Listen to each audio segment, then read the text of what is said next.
ನಮಸ್ಕಾರ ವಿದ್ಯಾರ್ಥಿಗಳೇ, good evening. ಮತ್ತೊಮ್ಮೆ ಎಕ್ಸ್ಪ್ಲೋರ್ ಎಜು ಚಾನಲ್ಗೆ ಸ್ವಾಗತ. ಇವತ್ತು ಕೋರ್ಟಲ್ಲಿ ಕೆ ಎ ಮತ್ತು ನೀಟ್ಗೆ ಸಂಬಂಧಪಟ್ಟಂಗೆ ನಿಮಗೆ ಆಲ್ರೆಡಿ ಗೊತ್ತಿದೆ, ಮೊನ್ನೆ ಡೈವರ್ಜೆಂಟ್ ಅಥವಾ ಸ್ಪ್ಲಿಟ್ ವರ್ಡಿಗೆ ಬಂದಿದ್ದರಿಂದ ಇವತ್ತು ಥರ್ಡ್ ಬೆಂಚಿಗೆ ರೆಫರ್ ಆಗಿ ಇವತ್ತು ಅದರ ಬಗ್ಗೆ ಹಿಯರಿಂಗ್ ಇತ್ತು ಮಧ್ಯಾಹ್ನ 2:30. ಅದರ ಬಗ್ಗೆ ವಿವರಣೆ ಕೊಡೋಣ ಅಂತ ನಾನು ನಿಮಗೆ ಈ ವಿಡಿಯೋ ಮುಖಾಂತರ ತಿಳಿಸ್ತಾ ಇದ್ದೀನಿ. ಅದರಲ್ಲಿ ಇವತ್ತು ಡಿಸ್ಕಷನ್ ಬಗ್ಗೆ ಮಾತಾಡೋದಾದರೆ ಅಂಥ ವಿಶೇಷವಾದ ಡಿಸ್ಕಷನ್ ಏನೂ ಆಗಲಿಲ್ಲ. ಮೇನ್ ಮೂರು ಜಡ್ಜ್ಗಳಲ್ಲಿ ಮುಖ್ಯವಾಗಿ ಏನೋ ಜಡ್ಜ್ಗಳಿದ್ದರು. ಮುಖ್ಯವಾದ ಜಡ್ಜ್ ಒಂದು ಪ್ರಶ್ನೆ ಕೇಳಿದರು ಎರಡು ಪಾರ್ಟಿಗೆ. What was the main reason what was the main dispute because of which the case is referred to us ಅಂದರೆ 3 ಜಡ್ಜ್ ಬೆಂಚಿಗೆ. ವಾಟ್ ವಾಸ್ ದ ಮೇನ್, ಅದರ ಬಗ್ಗೆ ಸ್ವಲ್ಪ ಎರಡು ಪಾರ್ಟಿ ಕಡೆಯಿಂದ ಡಿಸ್ಕಷನ್ ಆಯಿತು. ಎರಡೂ ಜಡ್ಜ್ಗಳ ವರ್ಡಿಕ್ಟನ್ನು ಓದಿದರು. ಅದರ ಜೊತೆಗೆ ರೆಗ್ಯುಲೇಷನ್ 17 ಬಗ್ಗೆ ಸ್ವಲ್ಪ ಹೊತ್ತು ಡಿಸ್ಕಷನ್ ಇತ್ತು. Regulation 17 actually it is referred to the eligibility and admission procedure conducted by KE and NEET. So that regulation acts as a binding rule for conducting the counseling process for UG NEET, even though the PG medical seats as well. ಎರಡಕ್ಕೂ apply ಆಗುತ್ತೆ. So ಅದ್ರ ಬಗ್ಗೆ ಅಷ್ಟೊಂದು ಜಾಸ್ತಿ ಡೀಪಾಗಿ discussion ಏನಾಗಲಿಲ್ಲ. But judge ಅವರು ಏನು ಹೇಳ್ತಾಯಿದ್ರು, ರೆಗ್ಯುಲೇಷನ್ 17 ಬಗ್ಗೆ ಎರಡೂ ಪಾರ್ಟಿಗಳದ್ದು ಒಪ್ಪಿಗೆ ಇದೆಯಾ ಇಲ್ಲ ಅನ್ನೋ ಥರ ಅದ್ರ ಬಗ್ಗೆ ಎಲ್ಲರೂ ಒಪ್ಪಿಗೆ ಸೂಚಿಸಿದ್ರು. They were shown the consent for that regulation. ಅದ್ರ ಜೊತೆಗೆ 443 ಸೀಟ್ ಏನು ಹೊಸದಾಗಿ ಆ್ಯಡ್ ಆಗಿತ್ತು, ಅದರ ಬಗ್ಗೆ ಸ್ವಲ್ಪ ವಿವರವಾದ ಡಿಸ್ಕಷನು ಕೂಡ ಆಯಿತು. They had A long discussion about the newly added seats, that is 443.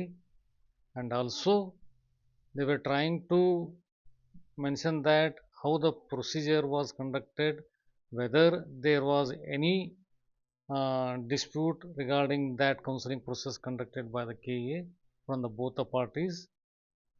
So ಅದರ ಬಗ್ಗೆ ಸ್ವಲ್ಪ ಡಿಸ್ಕಷನ್ ಆಯಿತು. ಕೊನೆಗೆ after A prolong discussion, mostly time ಆಗಿತ್ತು ಅನಿಸುತ್ತೆ. ಟೈಮ್ ಆಗಿದ್ದಕ್ಕೆ ಕೋರ್ಟ್ನವರು ಅಥವಾ ಜಡ್ಜ್ ಅವರು ಇದನ್ನು ಸೋಮವಾರ 24th ನವಂಬರ್ಗೆ ಮತ್ತೊಂದು ಸರ್ತಿ ಹಿಯರಿಂಗ್ ಇಟ್ಕೊಂಡಿದ್ದಾರೆ. That is at 2:30 PM. Again the same discussion will happen.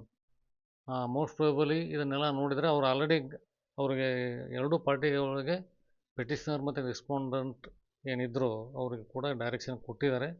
Prepare your submissions, prepare your questions.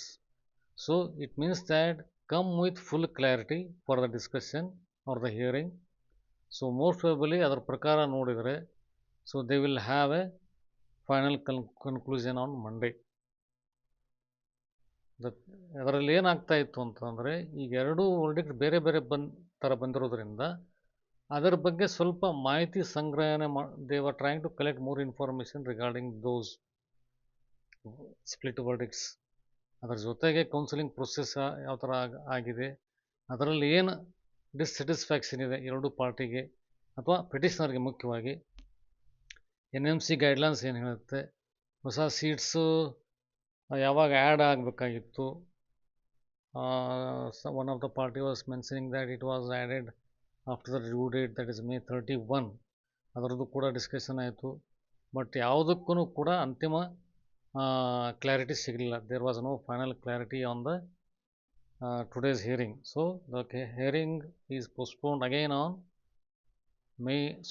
November 24th, Monday at 2:30 PM. The same bench will hear the case again. Most probably will have a conclusive hearing on Monday ಅಂತ ಭಾವಿಸ್ತೀನಿ. ಇದಕ್ಕೆ ನಿಮಗೇನಾದರೂ ಅನಿಸಿಕೆಗಳಿದ್ದರೆ comment ಬಾಕ್ಸಲ್ಲಿ ತಿಳಿಸಿ, ಅಥವಾ ಯಾರಾದರೂ ಇದಕ್ಕೆ ಸಂಬಂಧಪಟ್ಟಂಗೆ ಆದರೂ ಪರ್ಟಿಕ್ಯುಲರ್ ಆಗಿ, ನಾನು ರೆಗ್ಯುಲೇಷನ್ 17 ಬಗ್ಗೆ ಸ್ವಲ್ಪ ಡೀಪಾಗಿ ತಿಳ್ಕೊಳ್ಳೋಕೆ ಪ್ರಯತ್ನ ಮಾಡಿದೆ. It is some a complicated explanation. ಅದ್ರ ಬಗ್ಗೆ ಇದರಲ್ಲಿ ನಾನು ತಿಳಿಸೋದಕ್ಕೆ ಇಷ್ಟಪಡೋದಿಲ್ಲ. ಅಕಸ್ಮಾತ್ ಯಾರಾದರೂ ಸಿಂಪಲ್ ಆಗಿ ಅದ್ರ ಬಗ್ಗೆ ವಿವರಣೆ ಕೊಡೋದಾದರೆ ಕಮೆಂಟ್ ಬಾಕ್ಸಲ್ಲಿ ದಯವಿಟ್ಟು ತಿಳಿಸಿ. ಯಾಕೆ ಅದ್ರ ಬಗ್ಗೆ ಡಿಸ್ಕಷನ್ ಆಯಿತು, how it related to K E and NEET counselling. ನಾನು ಆಲ್ರೆಡಿ ಹೇಳಿದ್ದೀನಿ, it mainly refers to the eligibility and counselling procedures conducted by the K A R the counselling authority. So ನಿಮ್ಮ ಅನಿಸಿಕೆಗಳನ್ನು ತಿಳಿಸಿ. ಯಾರಿಗಾದರೂ ಇನ್ಫಾರ್ಮೇಷನ್ ಶೇರ್ ಮಾಡೋದಿದ್ದರೆ ಶೇರ್ ಮಾಡಿ. ಚಾನಲ್ನ subscribe ಮಾಡಿ, ವಿಡಿಯೋನ ಲೈಕ್ ಮಾಡಿ. ನೋಡೋಣ ಮತ್ತೊಮ್ಮೆ ಸೋಮವಾರ ಹಿಯರಿಂಗ್ ಆದಮೇಲೆ ನನ್ನ ಭಾವನೆ ಪ್ರಕಾರ ಅಥವಾ ನನ್ನ ಅನಿಸಿಕೆ ಪ್ರಕಾರ ಒಂದು ಅಂತಿಮ ಹಂತಕ್ಕೆ ನಾವು ಬಂದು ನಿಂತಿದ್ದೀವಿ. ಬಟ್ ಆಲ್ರೆಡಿ ಲೇಟ್ ಆಗಿರೋದ್ರಿಂದ ಇವಾಗ ನೋಡಿ, ಲೇಟ್ ಅಂತಂದರೆ ಅಕ್ಟೋಬರ್ 24ಗೆ ಪ್ರೊವಿಷನಲ್ ಲಿಸ್ಟ್ ಅನೌನ್ಸ್ ಆಗಿದೆ. ಅಕ್ಟೋಬರ್ 26ಗೆ ಲಿಸ್ಟ್ ಹೋಲ್ಡ್ ಆಯಿತು. Since then from October 26 and today is 21 November, still there is no decision on the word case, and even it is postponed on November 24. ಅದರ ಜೊತೆ ಅದನ್ನು ನೋಡಿದರೆ almost we have lost, ಅಥವಾ counselling 1 month delay ಆಗಿ ಬರ್ತಾ ಇದೆ, ಆಗಿದೆ already. So that is the academic year for those students is already delayed by A month. ಇದನ್ನು ಕೂಡ ಅದ್ರ ಬಗ್ಗೆ ಗಮನ ಹರಿಸಿದ್ದಾರೆ ಅಂತ ತಿಳ್ಕೊಂಡಿದ್ದೀನಿ. ಸೊ ಇನ್ನೇನು ಹೆಚ್ಚಿಗೆ ಲೇಟ್ ಆಗೋದಿಲ್ಲ. There will be much more delay. We will have a final verdict or a conclusive hearing on Monday 24th November. ಎಲ್ಲರಿಗೂ ಒಳ್ಳೆಯದಾಗಲಿ. Thank you very much.